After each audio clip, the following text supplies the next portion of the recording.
everybody. Welcome to the Triforce podcast. Welcome back, everyone. Did you watch the animation? I loved it. Yeah. It feels so professional. It was never meant to be so profesh, but it is. When you say the animation, do you mean like the bouncing triangles from the last podcast? Or was there a specific animated segment? No, that's what I that'll was talking come about. later. Those will come later. Bouncing triangles. What did you think of your caricature? I like the top of your triangle being quite shiny. I like that. I felt that was either your touch or someone who knows the pain and anguish of having a shiny bald head Yeah. projecting that. I angst. liked it. Yeah. Do you have the whole Larry David thing where you're particularly fond of other bald people you meet? No, I don't really care for anybody that I meet. I really, really like women with lots of hair. Like, that's my thing. If I see a woman, like George Costanza had that thing. He likes a woman. There's a great bit in Seinfeld where Jerry's saying to George, what are you looking for in a woman? He goes, I like long, lustrous hair. You know, really long, thick, lustrous hair. It's very important to me. And then he strokes his bald head, like, subconsciously. And I feel like that speaks volume. Like, you know, Larry David understands that being bald, you are instantly attracted to very long, thick, luscious hair on women. And if I see a woman with really thick hair halfway down her back, I'm like, oh yeah, just let me touch that hair. Do you reckon that's to do with being a teenager in the 80s though, P-Flags? No, because I'm not talking about big bouffant hairspray hair. Hairspray queens, yeah. Yeah, like not like that. I'm just not a quick into that. Google of 80s hair will bring up a whole bunch of incredibly a massive fluffy array of mullets and weird sort of Valley Girl froze. With that's no good. That's no good. But so, what do you mean then? Do you mean very long? Do you mean like waist length? I just mean it has to be natural and it needs to be long, thick hair. Yeah, and I like that. More like a Mediterranean sort of, like that kind of thing. Women from the Mediterranean always have very thick, sort of dark, long hair. Only on their head, though, right? Yeah. It has to be head hair because we don't want the beards. I'm not about that bearded women. No. Back, sack, and crack needs to be without hair as well, in my opinion. Right. I'm talking laser. It's getting specific. Because women on the continent do have very hairy backs. It's a true fact. I've seen it. Can you laser your crack? Is that a thing? Are you allowed to do that, or are you allowed to laser your crack? Yeah. Let me ask you a more important question. Would you like to have someone shoot a laser at your genitals? Because personally, I'm not about that life. What if it goes wrong?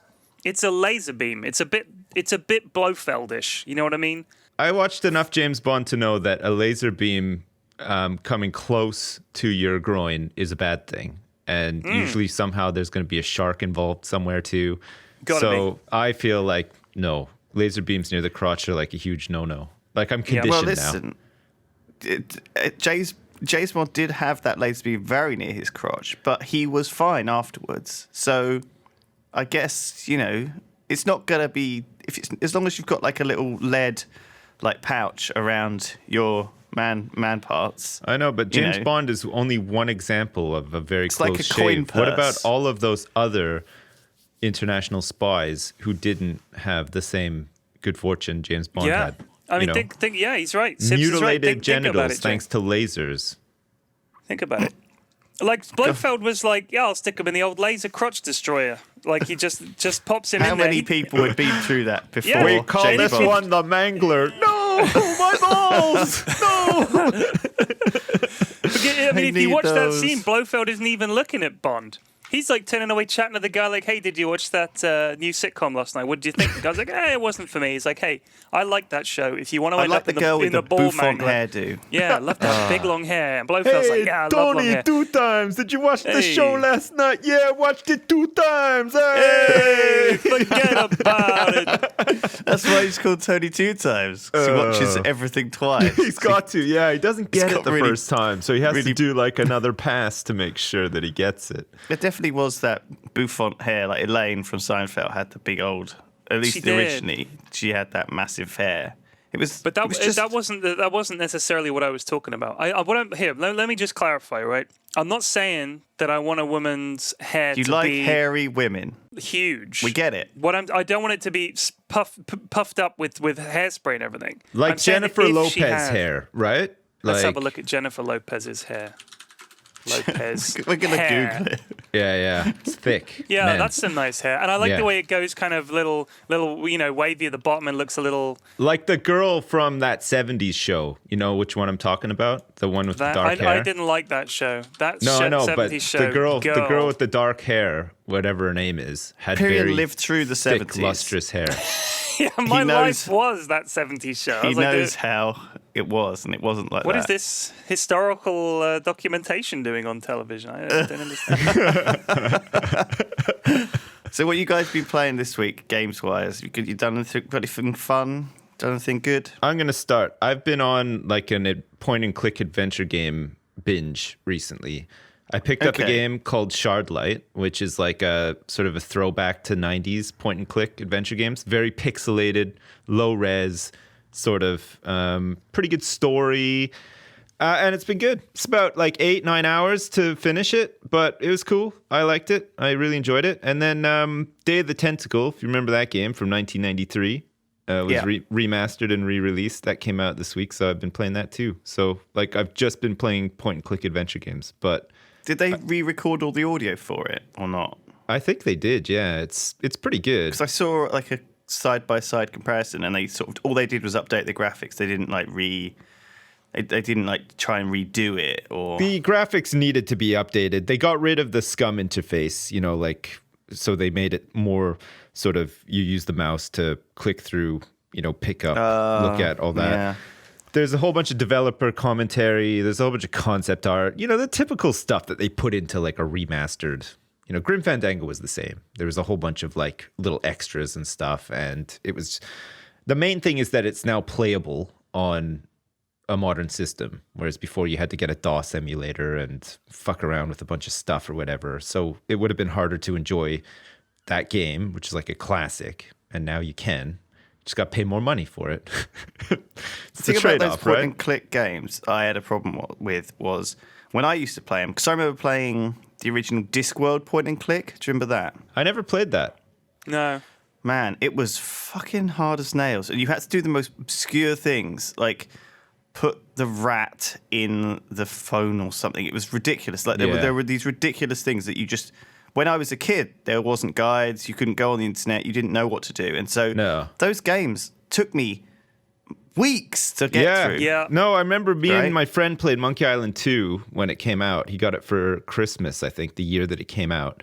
We were pretty excited, and it took us months to finish it because there was just little obscure things that we got stuck on. But we experienced those games in such different ways, right? As well, like it would be this thing where it would kind of like be my friend would have his PC set up in the lounge, and you know his parents would come around and look over our shoulder, and like we'd be like throwing in suggestions. It was this completely different way of doing stuff. It kind of wasn't this thing that you. And I think nowadays the danger of having the guide there, you know, at your fingertips, basically means that you either try and play it hardcore, and it can be really frustrating if you're trying to do it on your own, or you can just get through the whole game in about 25 minutes because the guide shows that the game is actually really, really short. Do you remember Full Throttle? I think that was a sort of point and click. It Do you was, remember yeah. Yeah, that was probably one of the last LucasArts point and clicks that came out that actually did well, sort of thing. It was,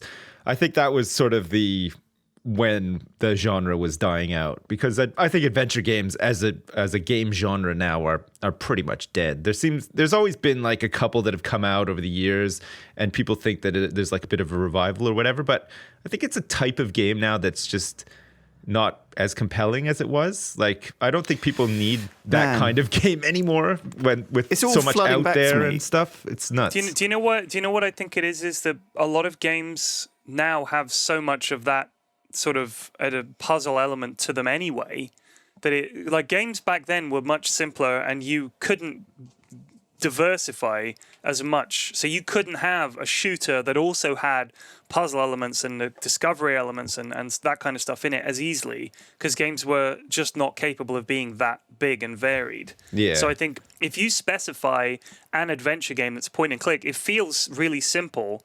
And I mean, for instance, if you look at something like Firewatch, for instance, which I wasn't a fan of it, but it is essentially a point and click adventure that's 3D. Yeah. So it's kind of, I think it's quite similar in a way that the games now have said, well, we can still do that, but in a different and more sort of expansive way than just having a simple 2D pixel art, guy walks into frame, goofy line, and It's you need an to interesting... combine the gum with the guy's ear to steal his earwax and then use that on the machine, and it's just... Well, I mean, that's like... I mean, there's different types of adventure games too, right? And the two that I mentioned to begin with, Shardlight and Day of the Tentacle, are at, polar opposite ends, because Day of the Tentacle is a LucasArts adventure game, which From were really well known 1993. for being very funny, well written, It's the kind of same game. wacky and zany. It's a 23-year-old game. Yeah. Yeah. But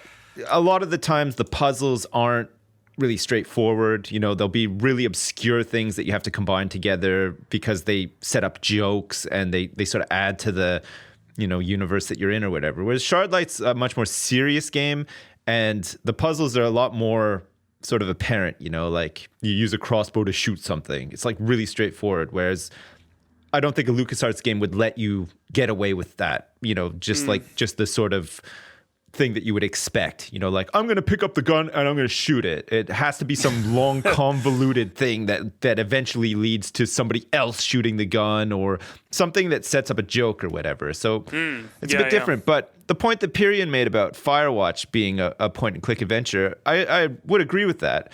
The difference with Firewatch is that because of the way that it was and the way that the game like sort of presented itself as an experience to you, there was a lot more atmosphere in the game that you don't get in a point and click adventure game, I don't think, because you have such a different view of like a 2D adventure game, right? You don't feel totally immersed in it. You're not scared to see what's around the next corner. You're not scared by like a phone call coming to you in the middle of the night or whatever. Like, you know what I mean? Like you have a different sort of view of the game. Whereas Firewatch, you do feel like immersed. You feel like you're the character sometimes, It's in the middle of the night and then the fucking radio goes off and you're like, oh my God, I'm going to shit my pants. Like this is kind of scary and stuff, which you don't get in like a point and click adventure game. So it's true. Different experience, I guess. But I mean, they're all pretty good games. I also just think maybe people's sort of have changed their what they want from a game. Like maybe the mass market for point and clicks has just isn't there anymore. Like you get like how many westerns get made these days? Not many. No. And that used to be pretty much all that was made. If you turn on Film 4 or BBC 2 or whatever, you're flicking around during the day for a movie, it'll be a friggin' western because they're cheap as chips and there's a billion of them and they're all the same, right? But at that time, people loved watching westerns, and now westerns are super rare and they only really come out. They're like ultra gritty and grim and like like True Grit or what was that one called? The thing is, right, this makes me think that it's bringing up all these memories, because I think I've played every fucking point and click, right? Because I mean, I just brought up Full Throttle, but I played all the Broken Sword games. I've played Sam & Max. I played all the Monkey Island games. I think there was even a Star Trek point and click that was one of the first games I played. Yeah, there was. I played all of them, and do you know what? I have fond memories of all of them, like, in a way. Like, I don't think I've enjoyed the Monkey Island games since about the second one, but I know there have been about 5 because I've played them all, and I think it's kind of this. It's a little bit like Sorcery, the iOS game that's now coming out on Steam. I think is it out on Steam very soon? Sorcery 3 and 80 Days. Have you played those? They're great iOS games where it's almost like a story game with a little bit of a puzzle element in there. And, it's got RPG elements in Sorcery and things like that, because you do sort of bring a little inventory and it's like those adventure books. So in many ways, I think a lot of these early games were bringing a book into a sort of a virtual world and adding like this extra thing. And in the same way that a movie is a visual display of a story or a book, or, and these things are all linked. I think that we do you know what? I don't think there's less of games. I think there's just more of all games. I think the gaming industry has grown 10, 100,000 fold since 1993. And if you want to get good point and clicks, they're still coming out. If you want to get Space Sims, Master of Orion's being remade. We're playing it. And, we don't rate it particularly because maybe we've just moved on since, maybe we don't want a remake of an old game. Like StarCraft 2. I don't want a fucking remake of StarCraft. Fuck StarCraft. StarCraft needs to be innovated upon and made better. Like, the thing I hated most about StarCraft 2 was that it was StarCraft, right? I wanted some fucking innovation. I didn't want a remake of a game which I don't want to play anymore. I wanted like stuff where I didn't want to have to click a button for every single marine, okay? Every other RTS, you right-click on that button that builds a marine and it auto-produces marines, okay? That's one of my tiny examples about why StarCraft 2 is shit, right? It's shit because it's just too fucking nerdy, too much clicking. It makes me mad because I think I'd like to play RTS. I'd like to play a really polished RTS. I'd like to have a go at it again, but I don't want to play it the most tedious game in the universe.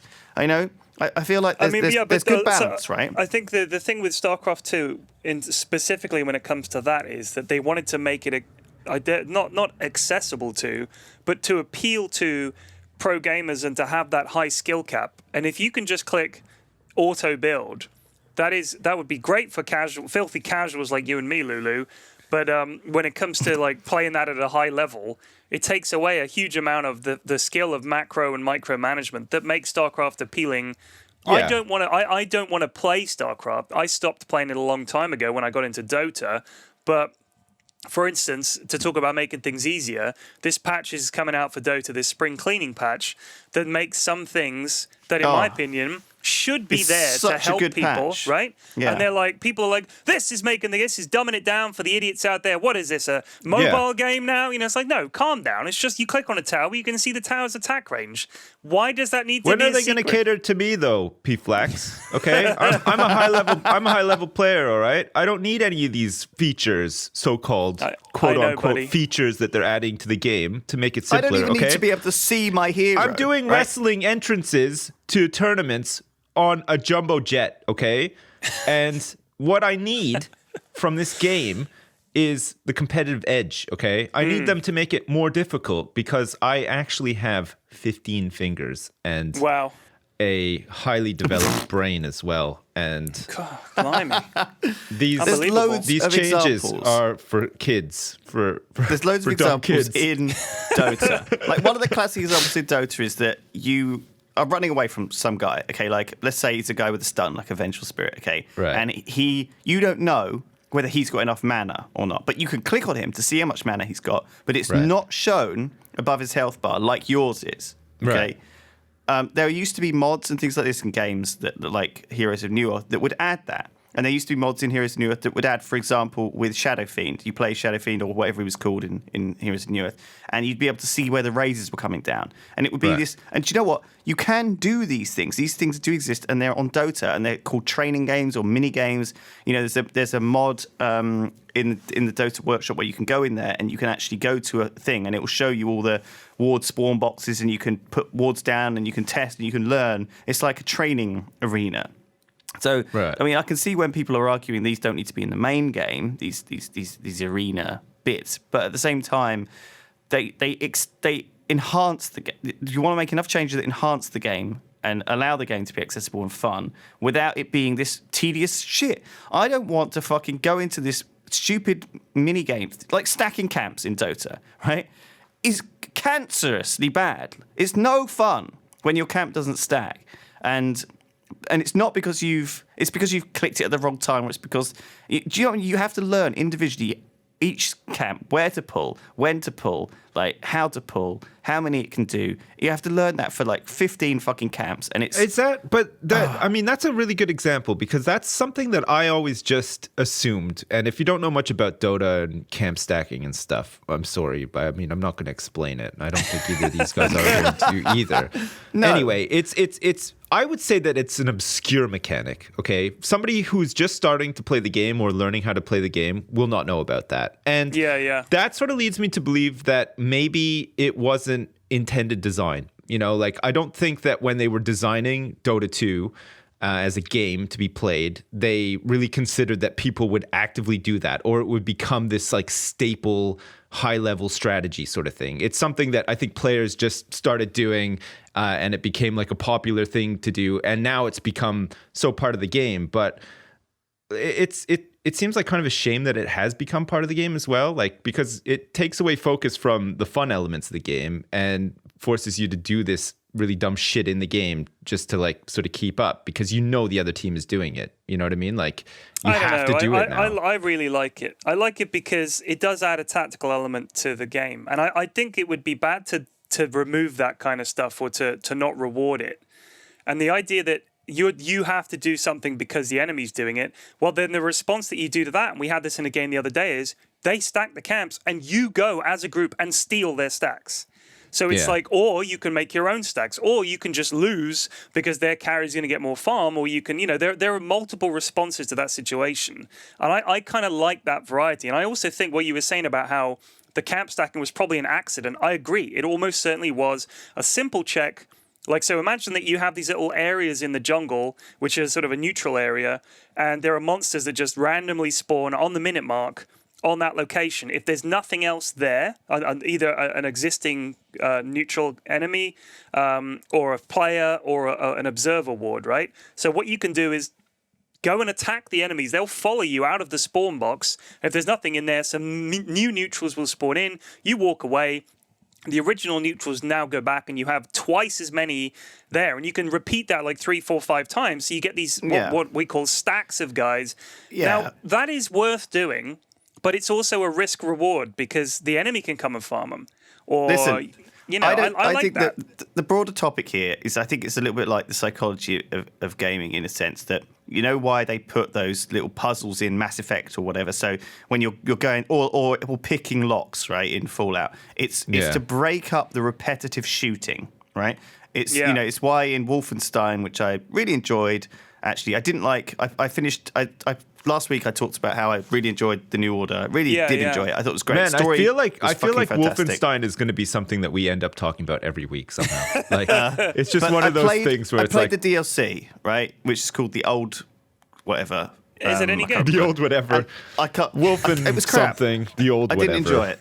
It's I crap? didn't rate it at all. I didn't rate the DLC at all compared to the original game. It just didn't hold up to any of the. It felt like this thing that was like, oh, okay, we better rush this out because we agreed to do one, and it was just unfortunate. It was in comparison. In comparison, it wasn't good. But the psychology of these games, like, is that it breaks up that pace, and so I think that whether stacking in the jungle was intended or unintended, I think that it gives players things to do that breaks up the fighting and the laning, and it's a different thing. It's that same thing. You just need a simple like lockpicking mini game in Skyrim to break up the wandering in the wilderness and the killing of undead. It helps to have these little mini games in games. You see them more and more. It is a bit of a psychology thing. I think that one thing, just very quickly going back to what we were sort of talking about with point and click games, I think some games have used the game and the power of 3D and the power of things really well. Like one thing I would love to say is The Room on iOS 1, 2, and 3. They're all great games. If you haven't played them, you really should. They are fantastically clever, little, good, really enjoyable puzzle games that could not be done without a computer. Okay, they just couldn't, and they are. Imagine playing Dota without a computer. Right. No, I'm sorry. Like, well, in the sense that stack the camps. Oh my god, I need the paper clips. Oh jeez. In the sense that 80 Days and Sorcery are they're enhanced by being in a computer, but I think that they're so, I don't know, The Room, it's just so unique. So do you have any games that you are absolutely like in love with and you want to see more of and you can't play enough of? Me? Yeah. My imaginary version of Civilization that I've been working on for about 3 months. Okay. I've been working on this imaginary version of Civ VI. And I've been writing this big list of documents, and I've been thinking about how it works. Is your like house right now like Russell Crowe, A Beautiful Mind, with paper everywhere and ideas, and your wife is just like, not Civ 6 again. again, period. Jeez, stop it. Stop talking about Civ 6. But it's a great idea, honey. It's gonna make the big time. Sid Meier's is gonna want to suck my dick after I'm done with this one. Yeah. I've actually, if you go into my living room, I'm generally sat there in my underwear. There's like candles around, and in the middle of the living room, there's like a framed picture of Sid covered in like kiss marks, and all my notes around that. And occasionally, I say a prayer to Microprose Games or whoever made the original Civ. You got the candles, you got like the tribal music memory. and stuff. History books are all like open at certain points and everything. I just like, they were wrong about the Byzantine era. I knew it. This is going to change my notes about everything. I'm like scrapping a whole wall just quickly. Yeah, no, I've just. So is this something you do in the shower and then you you go to bed thinking about and then you flip the bedside light on and you might scribble some notes or? No, I've started to take time out every day to, instead of just napping. Like I used to be on 2 naps a day because I love napping it up, right? So Nice. I trimmed that I back. respect that. It's great. I've trimmed it back to 1 nap and then 1 thinking time. Okay, and I meditation. I basically you could call it that. I just made it up. It's a completely new original idea, right? You can call it meditation if you want. I call it thinking time. It's Dad's thinking time. Patented period thinking time. So I lie on the sofa. I cover my eyes so it's like dark. I'm listening out. The kids are playing, they're drawing and stuff like that. And I'm just like zoned out. The TV's off and everything. And I'll just let my mind sort of wander and I'll just think. But I won't worry about stuff. Like I won't sit there. My wife, if she has any spare time, she worries. That's what she does with her spare thinking time is she frets and she plans and she thinks, oh, we should really get this done and we've got to worry about that. Whereas I just zone out everything and I just let my mind wander and imagine stuff. So I've started thinking about Civ 6. So I'm imagining sitting down and playing my imaginary version of Civ 6 and the stuff I'd like to see in it and how I think the game will play out and the stuff that I think has gone wrong, and I really think over the mechanics of Civilization and what I would like to change, and then how I would fit that into my version of Civ. Nice. This is amazing. It's been really interesting. I love this. It's been really Do you know what this interesting. reminds me of? Right, Go on. when I was a kid, I used to love playing Warhammer, and me and my friend used to play Warhammer.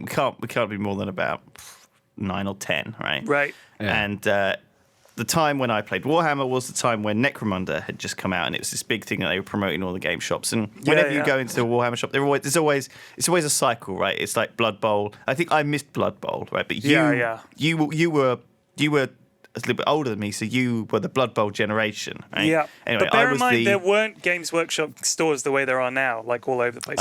It was rare. Like there were hobbyist stockists. Well, there were that you when go I was into a kid. model shops and stuff. But So it was a new thing then, and so Necromunda was this sort of arena battle game. Anyway, I built this whole thing up in my head as a kid because this is what kids do. They're so creative and inventive. Anyway, I wrote this incredibly massive, long-winded story and document about how, about this gang that I created and how I envisioned it fighting and all these scenarios and all this stuff. And I sent it all into White Dwarf, who's the Warhammer magazine, and they sent me a very nice letter back saying, thank you for your great ideas. I'm really looking forward to having a go at your campaign and stuff. And then I think they sent me another letter back saying, we tried out your campaign. It was like so hard. All of our like squad died. They were really nice and accommodating to my 9-year-old foolish self. But that's what I can sort of envision you're a little bit like now. You've just got this. You're like it's like almost a 9-year-old Lewis Brindley. Is that how they signed off the letter? You're a fool, Lewis. Sincerely, Games Workshop, all of us. Yeah. P.S. You will never work here. You will never. You are now never on work in record. this industry, you clown. Man, No, poor Lewis. so I imagine P-Flax wakes up in the morning in like the Buddhist temple on like top of a lonely sort of mountain like in Thailand, looking out over like this wonderful landscape, and he like descends to his brothers and they all nod and like they're all wearing like a t-shirt that's like Civilization. It's like kind of all they've got like a sort of robes, but they're in a specific style, and then he sort of goes out onto the balcony. And he sort of does a prayer to Microprose, and then he sits down. He's got his like fingers like pinched together, like you're about to snap, like this. And you just go, Baba, you to you, like sing the holy theme of the people. Yeah, you like walk into a temple and Sid Meier's just sitting on a throne, and you just give him that knowing look, and then out of nowhere, like a lightsaber appears, and you just chop his head off. And then you sit down on the throne. You're like, exactly. Civ 6, motherfuckers. Now I will make Civ 6. Oh man. Yeah. So tell me, do you have any give of your give you notes? some examples. Yeah, I've got the notes. I'll give you an example. Okay. Oh, this is amazing. So think about the way, and this is true of pretty much all 4X games. All right, how do they handle population growth? You make here's how they handle it. No, This is like a geography lesson. It's always just with I the didn't food, know what I right? expected. I didn't know what I Abundance of expected. food. Just wait. I asked you. So here's how they handle population growth. Okay, you make more food and more people turn up. But that's Right. not how it works. It's supply and demand. If you have more people, you need more food. So what I'm thinking is the population will continue to grow, but you better have farmland there to support that population. So, and also think about this. It's not like the government says, you go out and farm that field. They just, like farmers exist. That's how they make their living. Same as people who are lumberjacks or cattle ranchers or whatever. That's what they do. And the government benefits from it and tries to like protect society. And so I want to be more about the macro management stuff rather than literally saying we need a road between this town and this forest. So I like the idea of if you're using a lot of trees, like if I want to build spearmen, we're going to need some trees for that. You know, Right. we're going to need some metal for the points and stuff. So you start off with a sort of vague view of your surroundings, but rather than have I want to build a city here, but it's 3 tiles short of that forest, and it'll need to be near this hill. Like that's stupid. There's no way that people are going to go. It's just too far for us to get to that vital resource. I hate that. So I want it to be more about a province and the people expand so that you get an idea of the fact that, well, we're using this forest and we're using this river and we're using these hills. So we consider this part of our shit. This is our shit right here because we use it. So if you can, legitimately lay claim to the fact that you're using a forest, that's your forest. That's how shit works. It's not like there's a hard border that exists. There's 3 tiles in this direction, that direction. That's bullshit. It makes it like a board game. I want it to grow in relation to the geography and how you use it. I mean, do you want your people to be kind of free, like the free market, and because that's kind of how it's supposed to work, Like, yeah, no, I like that idea. Where I like you impose idea, laws, yeah. so like the 1-child policy. So would your policy be like the 6-child policy? So you'd control how many kids people are having. Well, I mean, let's say you want to help grow the population. For instance, don't have any wars, right? Wars should cost population. That's where soldiers come from, not from wars not from a only hammer. Kill men. They don't kill women. But the point is that is still population, isn't it? It's that is still population. No, what are you talking about? Wars kill women too. Like, World War a lot of women II, do die, civilian casualties made up the sort of bulk of the 55 million people worldwide that died during World War II. Oh yeah, but back in the day, we're not talking about like, well, modern war's very different. But even so, a lot more men died in World War II than women. A lot. I don't know. Well, maybe. No, yeah, I mean, you'd consider that like sure. entire cities were obliterated, like with carpet bombing and stuff. I don't think that that's the case. Like, I think lots of people died. Troop straight losses, yeah, maybe troop losses. You could say, obviously, they were almost all dudes, but either way, it's still costing you population. Men are people too, Lewis, you monster. All right. Yeah, that's true, but it's not quite so. I mean, obviously, you're going to lose population. I think it makes sense. Period. That would affect your civilization. Yeah, it would. So you've got your little city there. And you've got like 8 population or whatever. You shouldn't just be able to churn out dozens of units because where are all these dudes coming from? Yeah. You don't just make a bow and a man appears to hold the bow. So you wouldn't be able to have a civilization that's just expanding this vast military beyond the means of its population. So let's say you want to gear up for war. You're thinking we need some more people. So I'd have like, instead of just a city-state, there would be minor nations. And taking them out, if you want to, you could do that. Obviously, you get the whole warlord thing. You'd be more of a kind of, and that would shape your people. So the decisions you make would shape what kind of people you have in your society. So if you're the kind of society that's going around crushing people, dominating people, that's going to have an effect on your national character because you're known and your people are part of that that system of oppression and conquest. So you're not going to, there will be benefits. For instance, perhaps in that scenario, you might have less culture and artists, but you might be very good at like military science and production and stuff. So your civilization would be shaped not by some decision made on high, like I'm going to be rational now because I've researched rational. It's like, well, no, because what have you done to actually grow to that point? Like if you've built a lot of libraries and you've focused on science and stuff, your civilization is going to be more of a scientific civilization, and their nature will be defined by their history. So I like that. So I want to see it grow rather than just a simple of very board gamey choices of we're going to build it here so I can get this horse and that hill and that tree and that mountain. I want it to be, well, we've been using that river and we've been using that tree, so that's our borders. Those are our boundaries, and it grows, and little towns and villages and shit. I love all that stuff. Man, so I think that we just need to put you in contact with Firaxis, get you in there. You know, like And you could do a presentation. The level of detail that you've like put into this and the amount of thought that you've put into this, I do the same thing, but I want to redefine pornography. Like I think think that the staple sort of, hey, your pizza's here. Oh, but I don't have any money to pay you with, like it's been done. When was the last time you watched? We're sick of watching that pornography, okay? We want to see something new and fresh and like, how about like two people working on an oil rig and it's like a forbidden love? That's the pornography I want to see, okay? I'm sick of the pizza boy. Have you not noticed the way porn has changed? There's no story. Where's the story? No, it's just exactly. There's a woman there. She shows you her tits and she shows you all her goodies, and then some erect penis just hovers into view, and boom, we're at it. There's no story. And the potty mouth as well. Hovers it's into like, view. Come on, give me a bit of dialogue. Let's have like a bit of lead up. Like, oh gosh, looks like there's been a rupture in Sector 6. We better go check it. Oh, I've got a huge boner right now. Well. And then it just turns into oil rig management. I would love to watch some of that. That's just an example. There could be like other stuff. Like what about cops on the beat?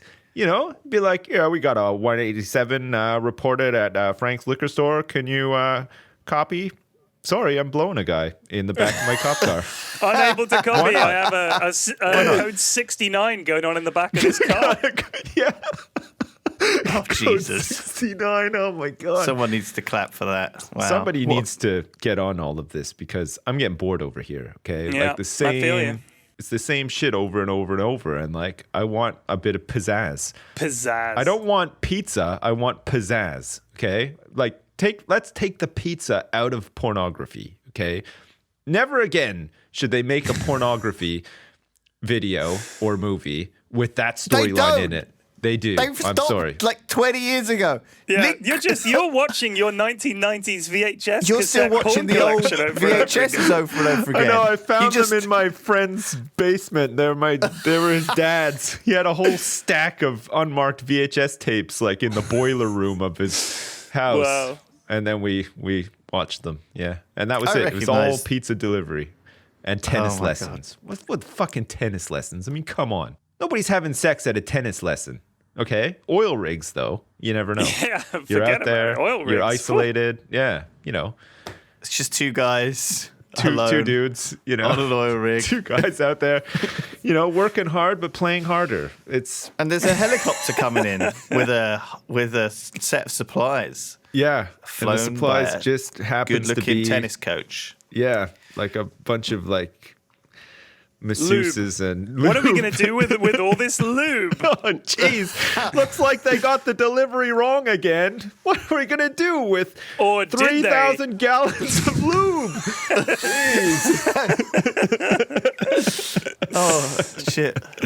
Oh, man. All right. Can I tell you more about just one more thing about my Civ 6 thing? Because I want to see what you think about this idea, okay? Okay, I'm ready. So, the way you've got your gold and you've got your tourism and you've got your research and all that, I thought another resource that you could develop and spend would be called authority, okay? So your authority represents how well you've managed your people's needs and security and how much faith they have in you, and also the punishments you've meted out to sort of give you the authority that you need to do things like, say, build a castle.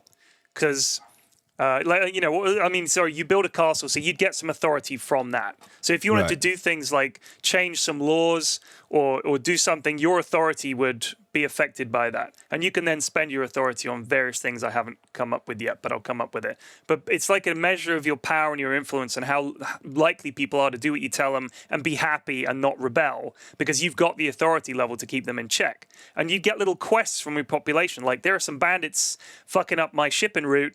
Can you handle that? And you do it and you get some authority, or you fail to do it and you lose some authority. So it's kind of like a flexible resource as well. And I kind of like that idea of your authority is not based on how many fucking stadiums you can build, because it's not like the lack of football stadiums and zoos is what's keeping Britain from turning into open revolt. It's the sense that there's an authoritative power in charge and our needs are more or less met. That's what keeps us in check, not fucking circuses. You know what I'm saying? Well, I wouldn't underestimate a circus at the same time, though. I'm just saying. It would have to be one hell of a circus, Sips. I'm talking like the Moscow city circus. You know, the dudes that can like contort and stuff. You like that, huh? Yeah. Oil now rigs, that's a too. setting for a It's porno right there. That's a great one. Yeah, we're just in from Moscow for a circus. Oh, don't have any money to buy a ticket. Well, will this do? Yeah, it will actually. Fuck. How about I've some just done pizza? it. Oh, this How guy about some again. pizza? Not this guy again. He just turns up. Yeah. Hey, how about a pizza? Get out of here, you bum. We're oil rig workers. It doesn't make sense. How'd you get here? Come on.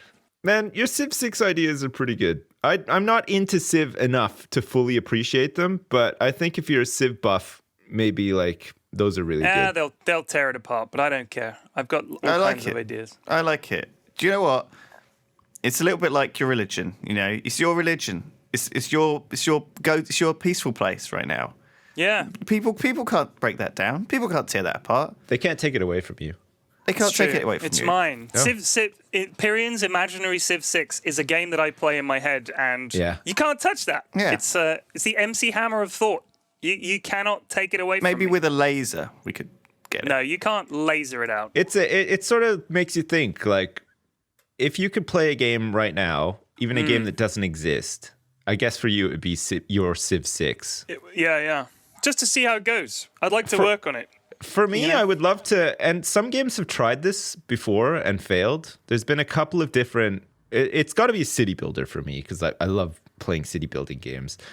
But I want to play a city builder that feeds into something, right? So you have like a city, and like I'm not talking like a modern city, like I'm talking Banished, you know, like old style medieval hamlet, and then you build it up into like a town and a city and stuff. But I would love to have something that I fed into that other people did, you know, so you'd have a region or like a county with a couple of little towns in it, and you know, you could trade between the cities. You could make resources that fed into it. You know, somebody could sort of develop some sort of kingdom or something, and decide to go to war, and then they could come to you, try to get taxes from you or like resources from you, and you could say, no, I want to stay independent. I don't want anything to do with this or whatever. Or you know, I'll supply this and stuff. And I think that would be awesome. I would love to play that, but I think it'd be very, very hard to make. Yeah. And it'd be very hard to get it right.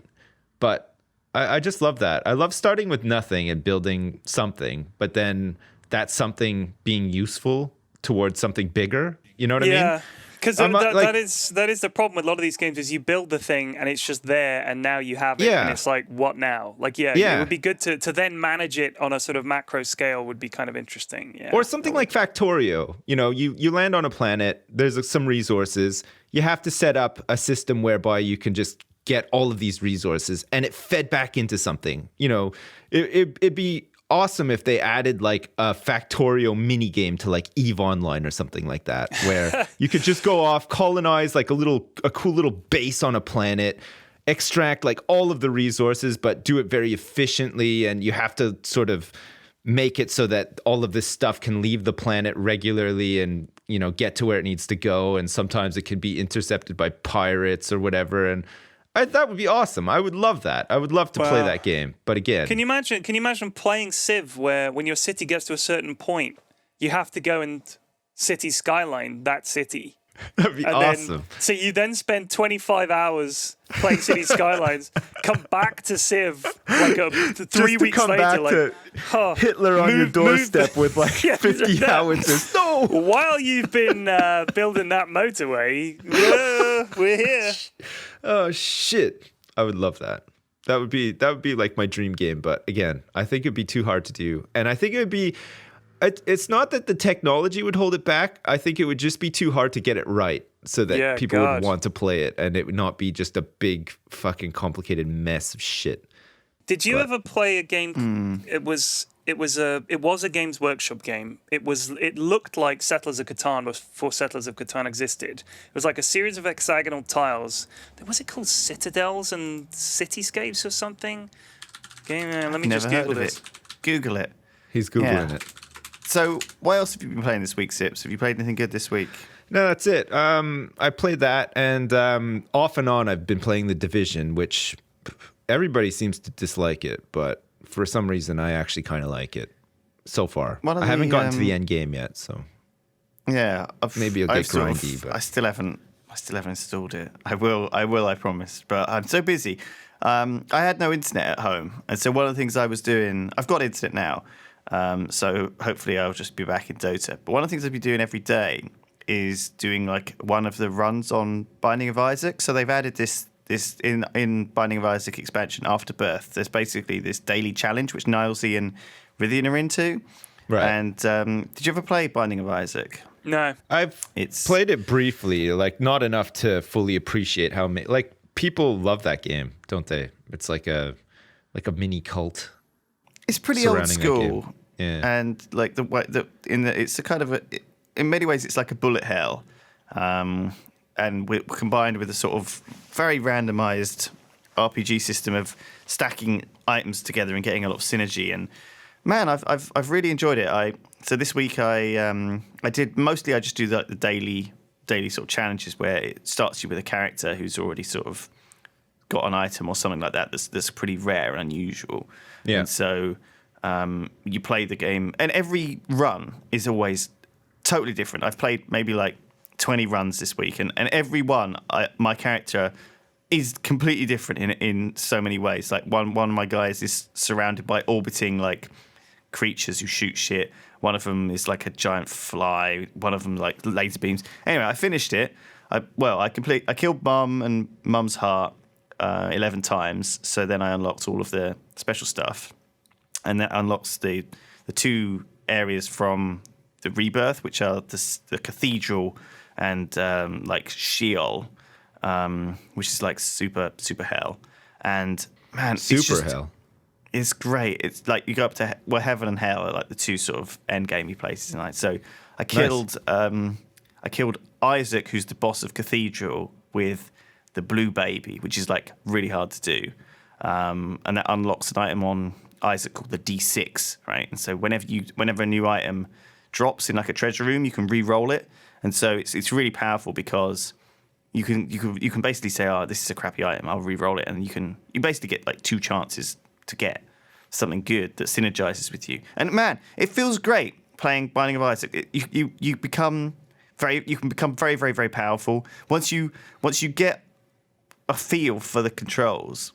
It just becomes very satisfying to go through the levels and even like after I've played like a bunch of runs this week, it feels like I've not even like scratched the surface of items. So I've kind of finished the game in a sense. I haven't finished the game in that I haven't unlocked hardly anything in the game. I've not really killed the bosses in Afterbirth or gone through that stuff, but I also killed Mega Satan, who's the boss of Sheol, and it's Mega Satan. He's Mega fucking Satan nails, and man, it's great because it's got really good progression in that game.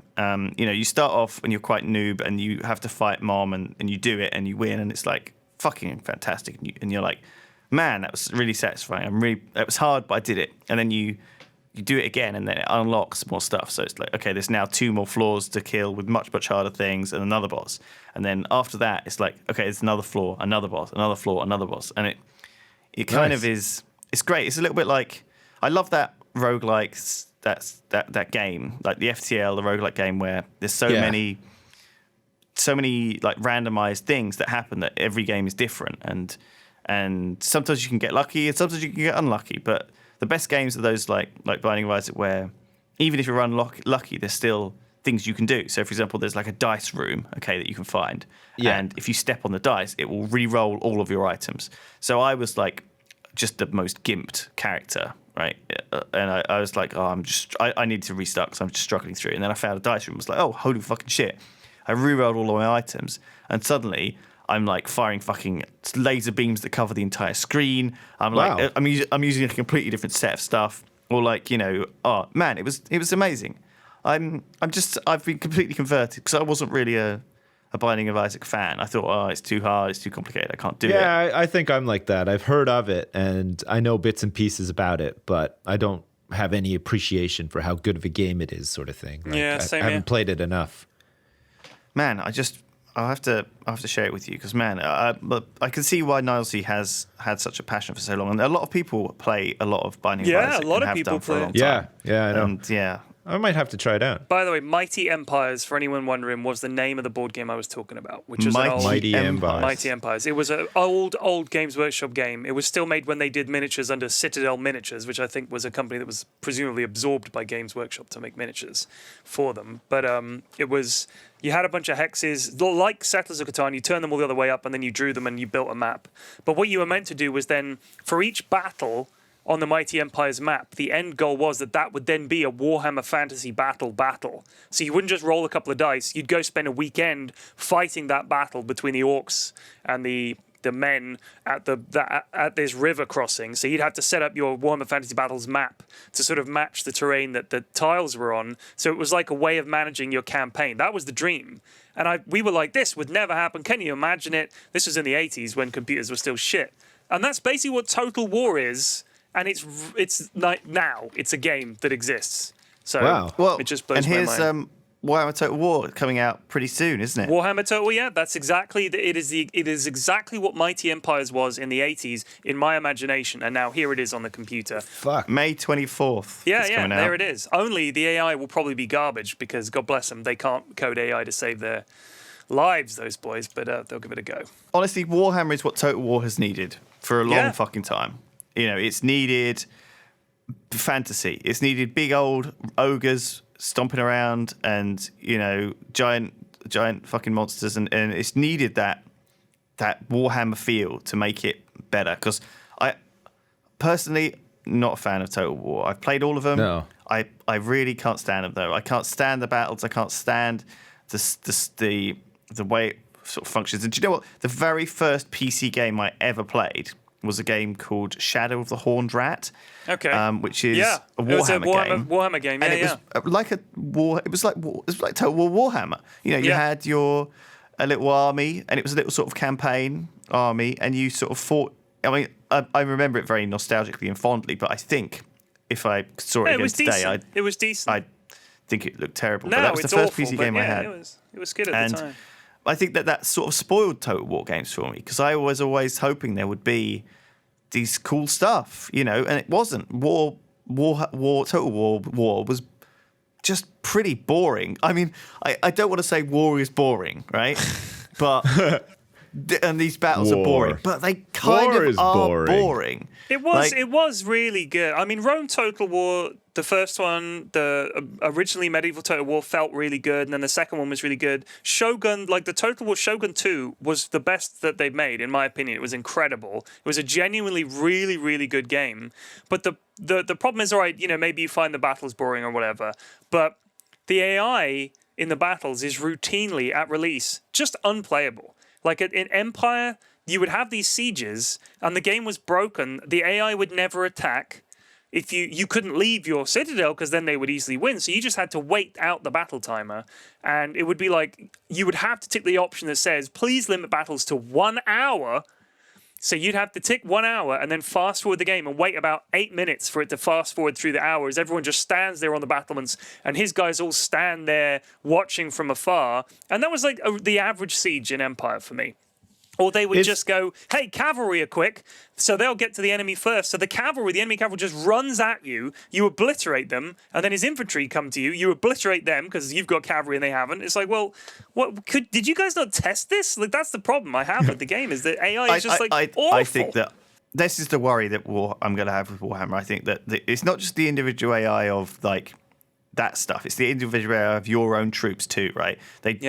It's so fiddly to tell them exactly where you want them to be, and they fucking make these weird decisions, and there's a lot of weird like stuff about charging into flanking, and it's all just a bit messy. Yeah. I mean, I love looking at and reading about old battles on Wikipedia or whatever, and you see how these things went, like a classic, like, they were in a ravine and there was a hill on this side and the archers were here and they cavalry charged around the side, and I want to play that, but this fucking game has always made it so awkward and fucking shitty that it's torture. And also, you are controlling a bunch of identical, faceless, nameless minions who are kind of, there's no invested feel to any of them. I think even back in the day, like when I played Shadow of the Horned Rat, that was the first one I played. The way the sort of campaign worked was that you started off with a group of horsemen and a group of infantry, and they were named your guys. And then as it went on, you recruited other bands of people, like a band of archers and a cannon and stuff like that. And you could recruit like a bunch of pikemen, and they would be named. They would have like a kind of story behind them. And so at least then when you built your army, it felt like you were kind of going in with this thing that was sort of you were attached to. Whereas I think in Total War, it's more like I've got 5 units of halberds, 5 units of longer halberds, 5 units of short halberds, 5 units of swords halberds, 5 units of mounted halberds, 5 units of fuck off. I don't care. They're all the same. It doesn't help me, right? There's no uniqueness. There's no everyone. You could have like light armored, medium light armored, medium heavy armored, skirmishing light, heavy armored, medium fucking armored, shielded. Who cares? They don't mean anything. It's annoying.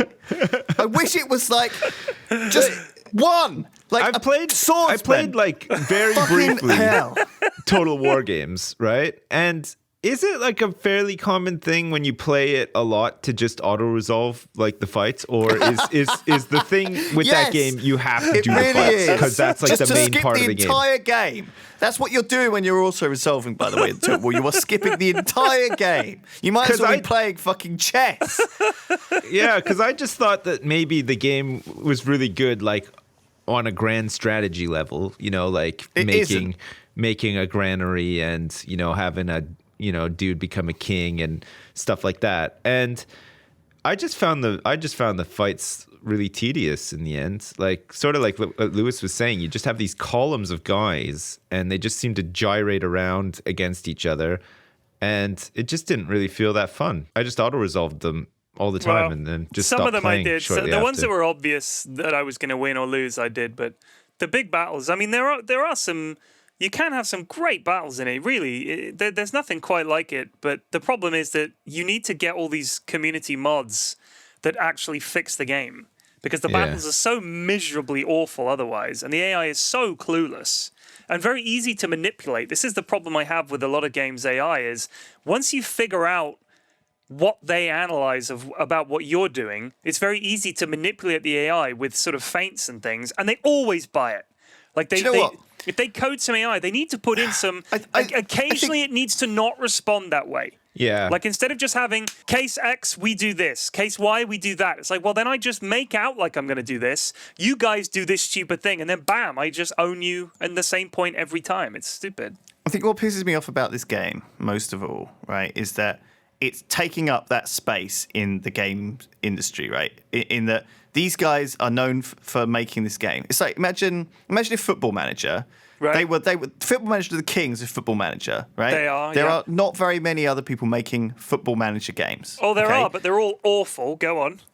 Right. The problem is that no one else is making these types of games because Total War is such a big pioneer in the space, and the things they do, everyone thinks, oh, I have to do like them because they try and copy and they shouldn't be copying this game. I'm angry about it being not what I want it to be. I was in my temple. I find it very frustrating when they don't make a game. When they don't make it for me. But think about how many games are there like Maybe I'm wrong. Civ? And Endless Legend is the first game to come along that's anything like Civ in ages, and it's basically a fantasy setting because otherwise people will compare it to Civ. Like, give me a historical 4X game that isn't Civilization that's come out in the last 5 years. Yeah, well, there's the Europa Universalis and the Crusade Kings and all these things. They are very different. Colonization, Hey. which is made by the same guys, but still. It's not in the Civ 5 engine, it's in the Civ 4 engine. Yeah, that's true. So that came out around Civ 4. And the original is way better than the remake, I think. The original is really good. So I remember good. playing There's it. actually an original. I was going to play it on the live stream. There's actually a Windows open colonization open source thing. It's a great game. A little bit like it is a OpenTTD, great but game. not as good. OpenTTD, man, I could play that. Yeah, we Yeah. should play Guys. that. I love that game. We should, yeah. Pyrian, have you played Factorio? No, sir. Oh, man. I think you God. might like it, maybe? It looks very micromanaging. Me and Sips, we have played 15 hours of Factorio together. Yeah, I saw every time I look on Steam Friends, you guys Factorioing it up. And I'm like, wow, that must be good. And then I watched a video of it and I was like, I ain't got time. We're finished now. We did it. We We finished did the it. game. We finished Well it. done. Well in done. 15 hours. It was really satisfying. It was really satisfying. So much so that actually I've been playing it in my spare time as well. Because Wow. why not? You know, sometimes you just need to go back and make it better. And I mean, there I think the was community lots of room for improvement after 15 We'll hours. add a lot of things I mean, there was, to it. I think if we play it again, I think we should not have the drone network, though. I feel like the game loses its. I don't know. Purity. It's You're it's right. it's like It in feels like OpenTTD creative when mode. you get planes. It's just Yeah, like planes fuck are it. I don't care stupid, man. anymore. I don't care about my network. I don't just shove a million planes in there, move them from the farthest places, and make the money. And I'm done with this game, sort of thing. You're right. We should ban drones if we play it again. But I think we should wait until there's some big community mods or big updates to the game. Yeah. Because I think it will continue to be updated and added to, hopefully. Yeah. You know I'm what? sure My it will, favorite bit yeah. about OpenTTD is when you've built a little station. I always spend the money in building the bigger stations, like in the middle of, as close as I can to the middle of a city that's clearly going to grow. And then you play it for long enough, and suddenly you've got this metropolis around your station, and it's just trains. I love it. I love it. Yeah, we should play it. You could encourage that, actually. You can encourage that by like building the roads, like building roads yeah. for them. Yeah, and building, I like all building that. like railway tracks over there. Building like bridges for them to expand to and stuff. Yeah. I tend to sort of just base everything around one city when I play that game because I like that idea that your sort of links into the You're city a local business. are what are growing it, sort of thing. So like I'll always have a big station and then lots of transfers that get people to the city and out. This and is stuff. what I'm talking about with getting into the RP though, because then you can think about, hey, look, I'm a local businessman. You Yeah. know, there's like billboards of me Vote around for town. Dave, 2016 regional That's right. councilman. That's right.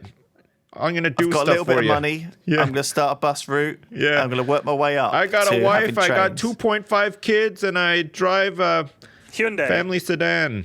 Yeah. Vote for me. Yeah. There was a game. Yeah. There was a game in the I love early that. '90s called A-Train. A-Train. I remember that game. Yeah. It was a bit like OpenTTD, but more It was. on the cargo side, right? Like It was, yeah. But you had these little blocks that you had to shift around and stuff. That's right. Like you go pick up the blocks and move them to somewhere where they wanted triangles or something. Like you moved things, and It was wasn't a similar incredibly kind of thing. intuitive, though. It No, was a it was hard game to awful. play. It was awful. Yeah. But they still, it was fun. It was fun because you built the city up. It was like that. So by Yeah. supplying things to the city, you built up and you'd have these little warehouses of blocks, you'd move blocks. It was really cool. But they still make it. It's like a regular series in Japan, I think. The A-Train series. Oh, it would be fucking Japan and trains. They They love it. So They it's a fucking series of love train trains. simulation games. Listen to this. A-Train, the original. I click on that. There it is. Right. A-Train 3 was the one that we actually played that became known as A-Train in the West. Do you know how many A-Train games there have been? Let me list them to you, Sips. Are you ready? I'm A ready. Train, A Train 2, A Train 3, MD A Train, A Train 4, A Train 5, A Train Z, A Train 6, A Train 2001, A Train the Fuck, 21st what? Century, A Train Shit. I, A Train 7, A Train EZ, A Train HX, 8, DS, 9, 3D. 3D! I want to see it. Fuck. A Train 3D. That's too I've much never A-Train heard for me. Of A Train, but Oh. man, I could fucking play A Train. I could It's good. A-Train. I could play that. It was bad, but it was also good. Do you know what though? If you have someone to hold your hand in these games, you can have such a good time. Like, you know, it really helped that I was able to sort of get us do like when me and Sips played Factorio. I kind of, because I played a little bit on my own, so I kind of had figured out some of the stuff. So we weren't like getting stuck, right? It was really nice to actually play a game with someone who knew what they were doing. Like me and Doug played a board game the other night, and neither of us really knew what we were doing. And we'd figured it out by the end, but it took us about 2 hours of frustration before we really. Whereas if one of us had known how to play the game Yeah. and could have like, you know, it wasn't like a game where but sometimes when one of you knows how to play, it's just a fucking stomp. Okay, that obviously doesn't help. But man, it's good if. It's good to like bring along people to games that you love and share them with them, because we've been doing that a bit lately. The nice thing with Factorio is that it's a bit of a puzzle game, but it's something you do together. And like, you know, we built a factory and we tried to make it somewhat efficient. It wasn't at all. We probably played the game wrong, according to people who play the game all the time, but it was really satisfying building our own thing the way that we thought it would work. You know, chopping and changing it when we needed to and making things a little bit more efficient if we needed to, or fixing problems that were there and stuff. But it's just nice working with somebody towards something, right? Instead of having to be against somebody or, you know, just locked into some grind fest on your own, you know, where nobody can really help you and stuff. Like it was just it was really refreshing, actually. It was a really nice experience. And like, I don't know, OpenTTD is a little bit like that too sometimes, you know, like you sort of, just the way that the game evolves as it goes on, you know, you're like, oh, you know, I need to use some of your track to like get across or something. And you know what I mean? There's always like these little sort of things that you do together when you're playing with people, and it's nice. It's just fun. It's just a really good time. It's like when we did the Anno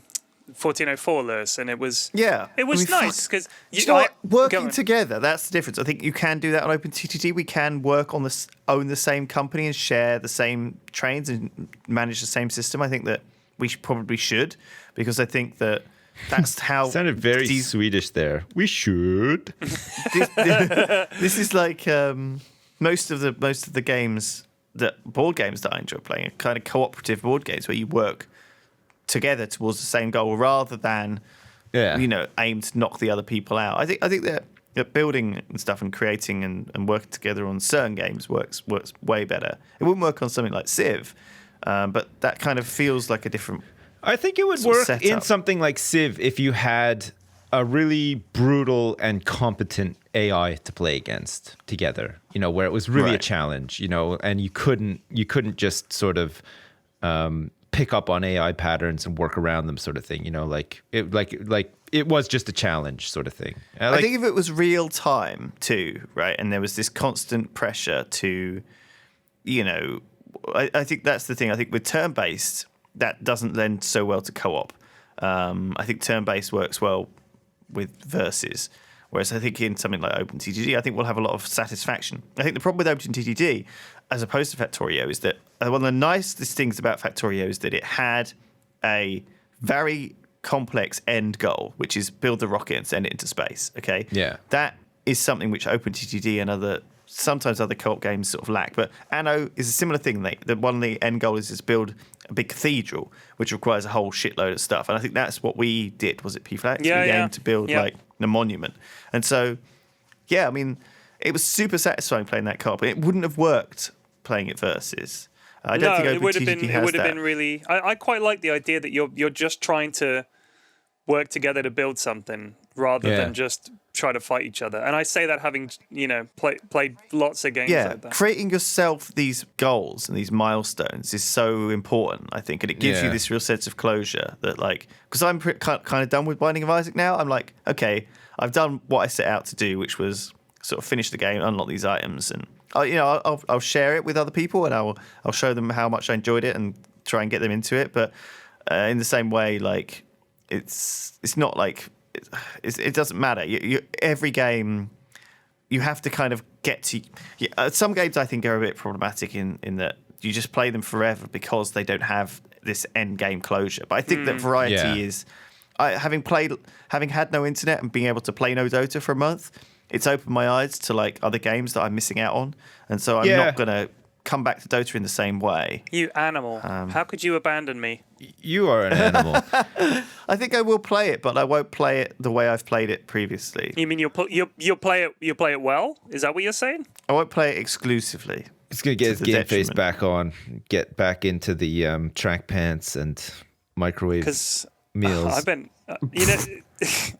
get it, yeah, get back in shape. He's just gonna get right back into the zone, the Dota zone, the all push it to the limit. Yeah. I'll run along and I'll be in a car ahead of you, dangling some tangos or something from a stick, just dangling the tangos. You'll be running after them, lifting logs. Yeah, working it out. Me and Pyrian were talking about this before we started recording, saying, like general gaming habits, right? Like you pick up something, you binge on it for a bit, you really enjoy it, and then you get to the point where you're like, yeah, I'm done with this game. I may have finished it, I may not have finished it, but I'm happy enough with my experience from this game where I'm just ready to like move on and play something else. Or sometimes you pick up a game 3 days before some huge release. Like I've done this before where I've picked up a game and thought, fuck, I could really see myself playing a lot of this game, but I started playing it 3 days before like a WoW expansion came out or something. And then it was like, after 3 days, boom, like I'd never touch it again.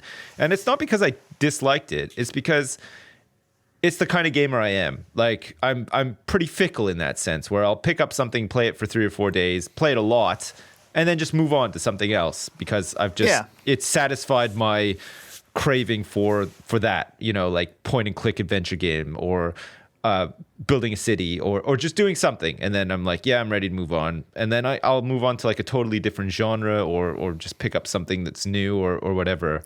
I like it though, I think the variety is great. Yeah, with everyone, like I think it's to do with memory though. I think like if something isn't holding your attention or something you like a book or something you're reading, you just will forget to pick it up. It'll be there and you'll be like, I'll forget to pick it up. And then after a certain amount of time has passed, it'll be too long to pick it up again. You think, well, okay, it's been 2 weeks since I last picked that book up. I can't remember where I was. Oh, maybe I'll pick it up, but maybe not. And then, it's like that with games. And I think I'm guilty of this with things like Skyrim and Fallout and just stopping. Like one of the things I did on Fallout 3 was I just stopped at a certain point. I just didn't come back.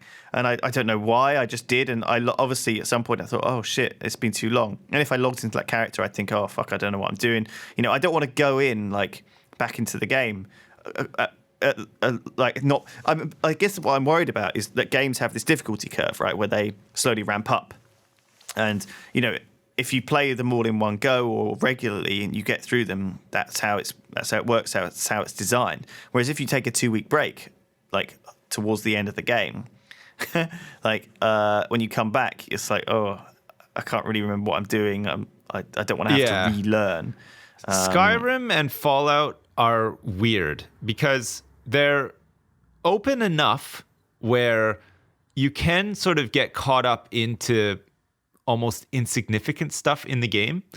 Like I did this with Fallout 4, and to some extent I did this with Skyrim as well, where I played it enough and I didn't actually complete the main storylines. And those are meant to be like you do the huge arcing main storyline so that you complete the game, if you like, but there's still a lot to do. But I never did those because I was just too busy going off doing my own thing.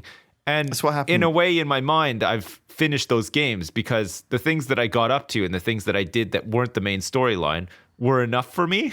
So like I did something really dumb. Like I finally got a house in Skyrim. And when I got the house, I was like, yeah, fuck, I'm made. I've got this huge mansion out here with like all of my junk and like all of the followers that I've picked up until now. And I'm done. I don't feel like doing anything else in the game now. Like it always amazes me when you get people who still play that one game over and over again. They play all the mods, they replay it in different ways. It's the same. Yeah. It just blows my mind. Like, I enjoyed Fallout, but I haven't played it in months. I'm just sort of like... So Fallout 3 was the thing they did that with. And people always said to me, what about when you meet your dad and Liam Neeson and all this? And I was like, what are you talking about? I never did any of that in Fallout 3 because I never got that far in the main storyline. I'd obviously given up before that happened. So when I went back and to Fallout 3 and played it with the mods and stuff, I realised that I had done 97% of the fucking game. I just hadn't done that 3% that was the main storyline thing that I didn't want to just, obviously couldn't be bothered to get around to. Fallout 3 was a funny one for me because you get to Megaton, whatever, and you're like, yeah, okay, the main story is chasing in the footsteps of your dad and trying to find him or whatever. And I completely just did not. Like, I'd never went to, like, the DC sort of metro area. I was just messing around, like, exploring, finding stuff. And then I happened upon the garage, and then underneath the garage, there's, like, the part of the storyline, the main storyline where, like, you find your dad in, like, that cryo chamber. So I happened upon that and just skipped like everything leading up to that point, like all of the storyline leading up to that point, because I just randomly found this place and I started exploring it. And there was a door that led into the vault underneath it. And you're like, oh, fuck, this is kind of cool. Like, what's this doing here? And then there's like a fucking cryo chamber with your dad in it, or he's been like strapped into some VR thing or whatever. It's like, Dad, what are you doing here? And it's like, fuck, I don't know where I am with the story now. Like, I've skipped, like, it feels like I've skipped like 50% of it because I've just like found him down here. Like, and then he just sort of like, okay, son, let's go fix the pumps. What? What am I doing? It's like, it's so weird. Do you know what? I love the fact that they've actually allowed you to do that. I think that many times games will gate you, and that will be permanently locked beyond a locked door that says this door can never be opened or something like that. Yeah. And then you'll come along with some fucking quest NPC, and she'll be like, "Oh, let me just pick this lock," and then it opens, and you go in there. It's like, "Oh, yeah, okay." So I was at this garage, like outside the door to where my dad was the whole time. It's kind of he was just in there. You could probably hear me fumbling around and swearing like at things falling down and stuff. But no, you're not allowed to go in. As long as you can get your head canon like comfortable with that, that's okay. Yeah. I think that's what it's about. It's about, I like to make up these stories. So I like that sliding doors kind of thing where those missed opportunities just happened. We probably, like, who knows, like, Pyrian, we may have met each other in life at some point. Like, maybe when I was 10 and you were, like, 15, we were at Disneyland, and we were on the same ride, or we like, met, We can't remember it. There's all sorts of these. I love those little moments where you see, because I remember, one of the particular ones I remember was that someone took a picture at Disneyland or whatever, and they found out that their future wife actually was in the background of that picture, like 20 years earlier. Crazy. That's and so crazy. They were looking through their old family pictures, and they realised that they had two pictures that were almost the same, and they realised that they were in each other's pictures as kids. Holy crap. When that shit happens, you have that moment where you're like, and I mean, nothing to that extent has happened to me, but I've had moments where I've thought like, fuck, are people watching me? Like, am I living like the Truman Show here or something? Like, what the hell is going on? Because like sometimes something happens and you're like, what do you mean? The fuck? Like, hang on a second. Maybe like, maybe all along, like, the government's just been like watching my every move. I'm like an experiment or something, because that's just too crazy to have actually happened. Do you ever get that? No? I've never had those moments in my life that were that crazy that I thought I was Jesus and that the whole universe revolved around me or anything like that. I think people I didn't think I was Jesus, but I thought, hang on a second, like this is just a little bit too convenient. Like maybe, maybe I'm fucking like the butt of some intergalactic joke or something, like maybe like I live in this like jail thing that aliens set up and they're all laughing at me because like I just fucking masturbate too much maybe and do some we reckon they were watching you through your iPad camera. They're like chuckling away. Didn't we talk about simulation theory last time? I thought we talked about this last time on the podcast. Maybe. Oh my god. Maybe this will be the new Wolfenstein. Maybe it got deleted from my memory. Do you remember Wolfenstein, guys? Fuck. Has anyone played the latest Wolfenstein game? Man, anyone when did that come out? God, like, I bought it on the like, Steam sale. It was over like Christmas. 2 or 3 years ago, for sure. It was like £4, and it was because I didn't buy very much on the Steam sale at Christmas, but there was that one day when it was like 80% off, and Terps had told me that it was good because he was sick and he played it when he was sick, and so I thought if I ever get sick, I'll play Wolfenstein. And so, but my God, it's like 40. It's like 50 quid for the New Order and the Old Blood at the moment on Steam. Fuck. But I bought it for like £5.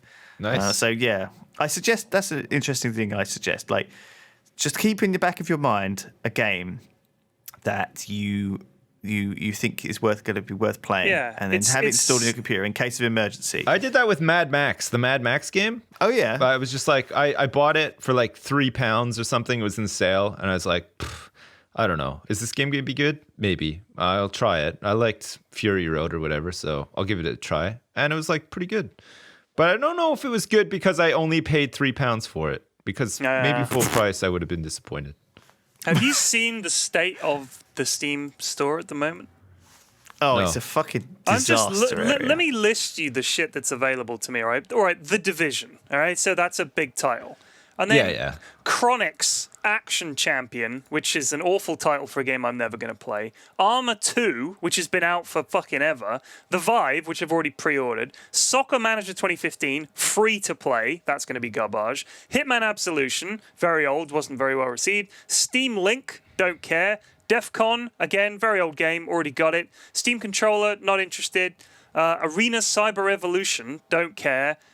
Free to play. Way of the Samurai 3, don't care. Club Manager 2015, don't care. Battleborn, don't really want to play that. Red Crucible Firestorm, free to play, don't care. And then pre-orders for the Banner Saga 2. And then I look through the other titles that are available, and there's just nothing until I get down to a certain title called.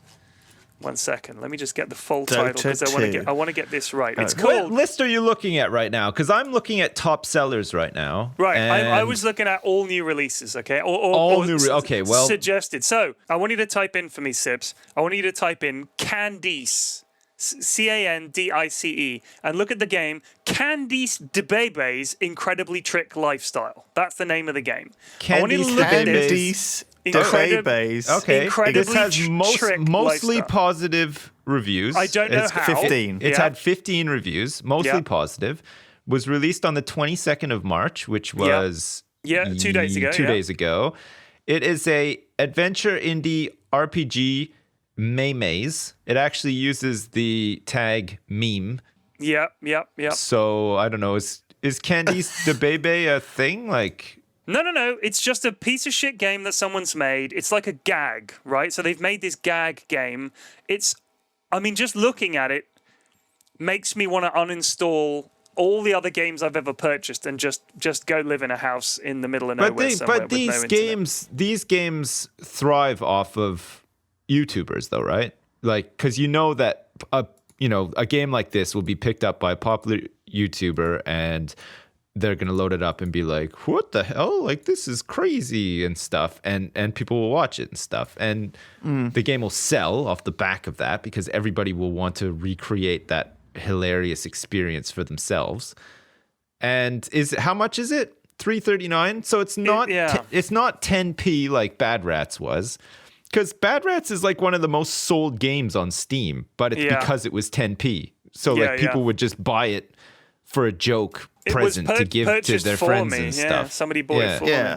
It's like those movies though that are so bad that they're the most popular. Like sometimes it's like the producers, people fight over having the worst movie, the worst game on Steam. People proactively try to make the worst game on the worst movie. Candice de Bebe's Incredibly Trick Lifestyle. Have you read the about this game? Yeah. Oh, read it. What does it say? Read it out loud. All right. So let me just go back to it. All right, I'm Candice in it. That's me up in the photo, the biggest one as I am well important. And this is an action RPG all about the incredibly trick lifestyle of me and my mates. So basically, I was going to get myself a new fake tan one day when an evil singing sensation named Crystal turns up and starts causing havoc in it. Naturally, I wasn't having that and tried to stop her. Sadly, I failed and she stole my mate's tanning business and so on. I kind of didn't want to read it. It's just fucking a Unity engine piece of shit that's been thrown together in about 5 seconds flat. You guys are slamming this. I just bought it. And Did you actually? I did, yeah, because I hate myself and I want to die. So no, I didn't just buy it, but Right. I don't know. Like, how did this get mostly positive? 15 reviews, 73% Because they got their mates of to the. vote for it. It's obvious. Nobody else is going to ever No, buy everyone's it. saying, "Oh, this is a hilarious lol. This Yeah, but game's it so ain't. bad, it's good." It ain't. There's a fucking hell. review here that says just simply don't. Full stop. I like that. After It's to 6.4 the hours point. as well. This guy actually probably finished the He's game. finished the game. Yeah. Fair play to him. Well done, sir. I've got a thing here. Thea, The Awakening, recommended by Andre D. Oh, yeah. He's one of our Dota friends. Yeah.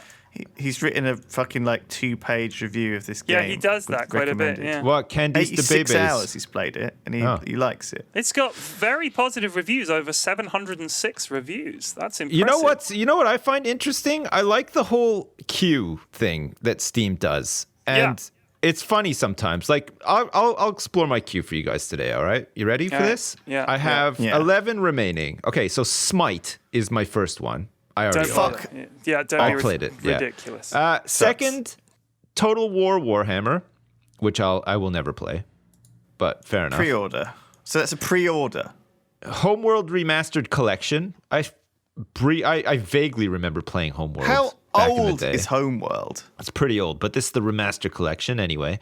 Next up, Dark Souls 3. I'm not a fan of Dark Souls. I've tried to play Dark Souls in the past, and I didn't find it very enjoyable. I can see the appeal though. I get the hype and stuff. I'm with Listen, you there. Dark Souls, we could just talk about 10 seconds about Dark Souls, is that when I've played it, you do want to smash your controller on the ground, and you throw the controller because it's so frustrating and bullshit. But when you pull off some insane fucking skill combo, you feel like your most biggest badass in the world. It's really, really weird. Yeah, it goes from I get that. Yeah. I just don't want to experience it. I don't want to go through the negative to get to the positive. But Yeah, I understand the appeal of that. It's like one of those Mario Maker games, right, where you die 50 times, but eventually you come through the perfect run. You slowly learn, and then you become a master. That's what it's like. That's Dark Souls. All right. Yeah. Next All up, right, Path of Exile, which is that better Diablo according to people. Yeah. I've been meaning to try it, but I haven't. Diablo so for nerds. it's cool. Yeah. It's in my queue. CS:GO. I've never played it. It's apparently pretty good. What is I that used on to there play a for? lot of Counter-Strike back in the day, but I haven't played it recently, and I certainly haven't played CS:GO. What's next? Next up, Polaris Sector, which is a simulation strategy 4X space grand strategy game. I've never heard of it before, but Right. there you go. Oh, it's just newly released. It came out 2 days ago, same as with Candice the Bebe. So those two are neck and neck now. The final four, Way of the Samurai 3, which I think Pyrian mentioned possibly in the new releases. I did, yeah.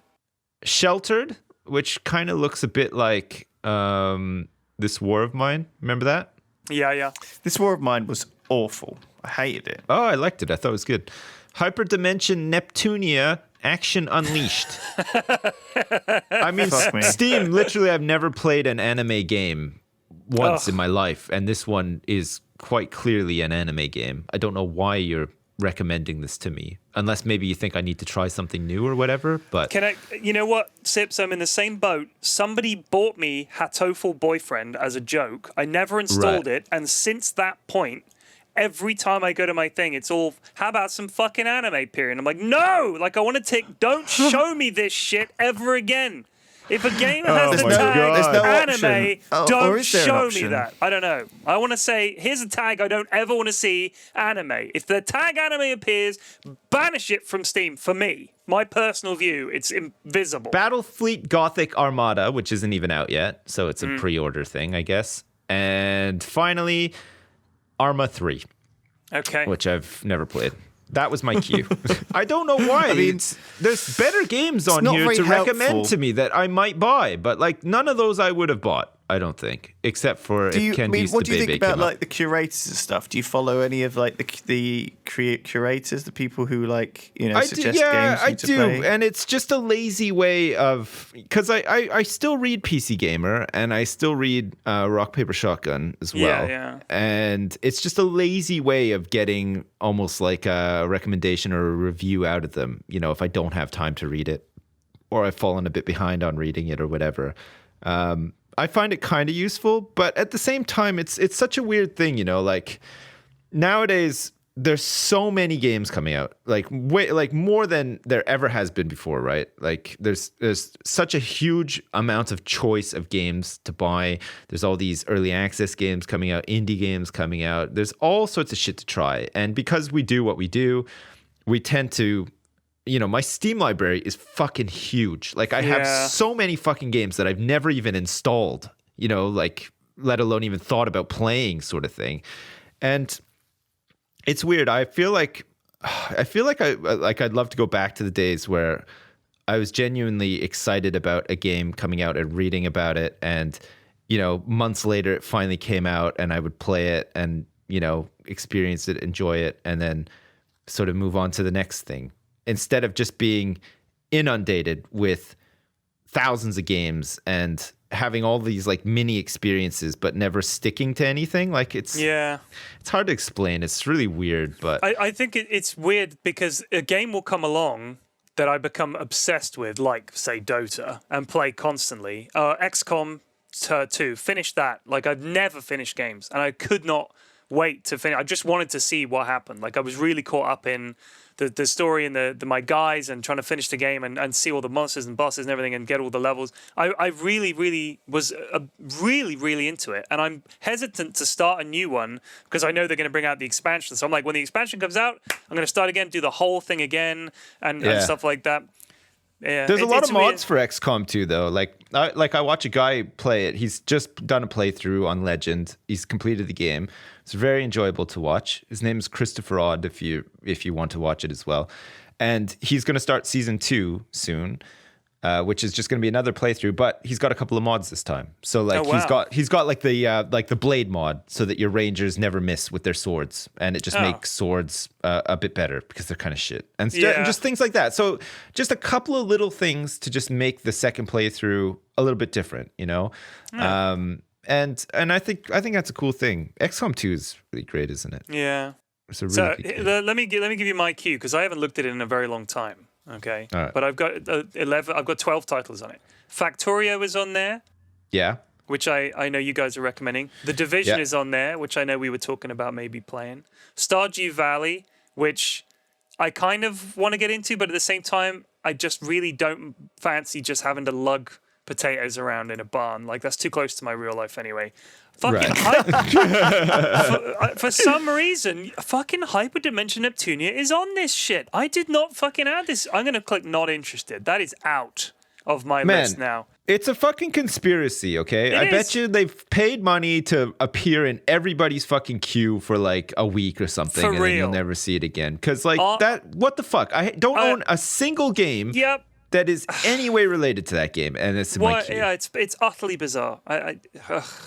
Ark Survival Evolved, which but then again, I just bought it as well because I hate myself, so I bought an anime game. And for some reason, Night Online, like with a K, Night Online. No, not interested. Night Online. Okay. That we have had a great podcast. I'm gonna just bookend this now, so we don't we're start not done rambling Pyrian's off about... queue. No, Come on, I don't want to hear about what Pyrian's queue is. You check out games. I don't want to promote these games that are probably shit and don't deserve even us mentioning. Yeah. You check out some games. Do you know what?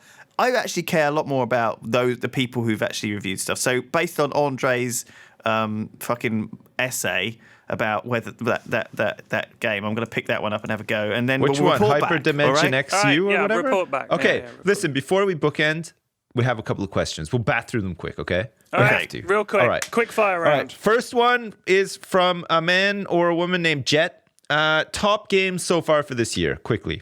XCOM. Oh yeah, XCOM 2 was so good. Yeah, me too. XCOM So 2. good. XCOM 2, in my opinion, is a masterpiece. Like, it's a fucking great game. And if it doesn't win Game of the Year for 2016, which it probably won't, but I think it should because it's fucking great. It's brilliant. It's really, Absolutely really brilliant. Yep.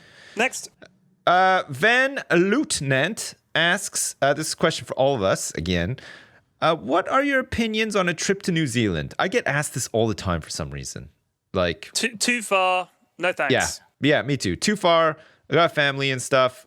I'm not interested in sitting on a plane for like 24 hours or however long it takes to get there. I am desperate to move to New Zealand and live there forever for the rest of my life. I think that when I get sick of this, that's where I'm going.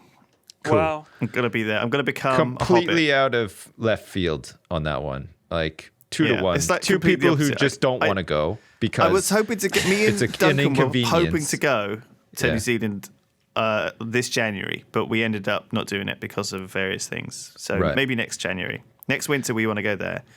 I mean, don't get me wrong. I would like to visit, and maybe do a convention or something, but it's so far and I'm so lazy. And Yeah. that's You're it. happy where you are. Yeah. Yeah. All right. Next, NP Manga Cat asks, this is a bit of a, well, it's probably going to be a quick one, but what is your opinion on having a relationship at a younger age, 10 to 15? Just curious.